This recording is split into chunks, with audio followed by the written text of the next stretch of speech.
ইউক্রেনে রাশিয়ার আগ্রাসন, তারপর ইরানে মার্কিন হামলা, বিশ্বের পরাশক্তিগুলোকে এভাবে একে একে সংঘাতে জড়িয়ে পড়তে দেখে মাথায় প্রশ্ন আসতেই পারে, চীনও কি এবার কোনো যুদ্ধে জড়াবে? প্রতিপক্ষ তো আগেই ঠিক করা আছে, তাইওয়ান।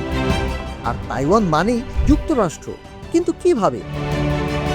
মাইক্রোচিপ তৈরিতে শীর্ষ দেশ তাইওয়ানকে নিয়ে চীন যুক্তরাষ্ট্রের এই টানা হেচড়া বহু আগে থেকে। বেইজিংয়ের চোখে তাইওয়ান আসলে চীনা ভূখণ্ডেরই বিদ্রোহী একটি, কখনো না কখনো এই তাইওয়ানকে দখল করা হবে এমন ইঙ্গিত স্বয়ং চীনের কাছ থেকেই এসেছে। তাইওয়ান আবার নিজেকে সার্বভৌম রাষ্ট্র বলে দাবি করে। যুক্তরাষ্ট্র তাইপেই সরকারকে আনুষ্ঠানিক স্বীকৃতি না দিলেও তাইওয়ানের প্রতিরক্ষায় 1979 সাল থেকে চুক্তিবদ্ধ। চুক্তির মূল উদ্দেশ্য চীনকে ঠেকানো, এর আড়ালে অর্থনৈতিক লাভের হিসাব তো আছেই। চীন যুক্তরাষ্ট্রের এই পাল্টাপাল্টি অবস্থানকে কেন্দ্র করে দক্ষিণ চীন সাগর অঞ্চলে প্রায়ই উত্তেজনার সৃষ্টি হয়।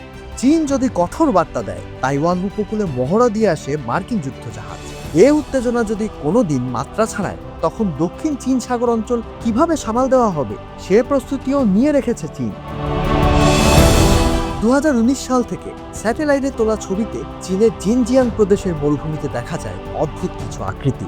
যদি আরো কাছাকাছি যাওয়া যায়, আস্তে আস্তে পরিষ্কার হয় এসব আসলে যুদ্ধজাহাজ, আর এর একটাও দেখতে চীনা যুদ্ধজাহাজের মতো নয়। তাহলে মরুভূমিতে এসব জাহাজ কেন বানাচ্ছে চীন?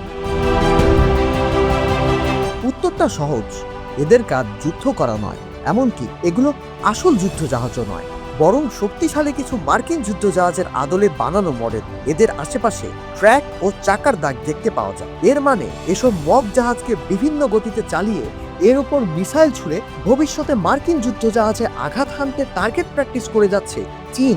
বিস্তীর্ণ মরুভূমিতে লোকের নজর থেকে বহু দূরে নিঃশব্দে নখে শান দিচ্ছে চীন। কবে স্বঘোষিত বিশ্বমোড়ক যুক্তরাষ্ট্রের মুখোমুখি হতে হয় তার।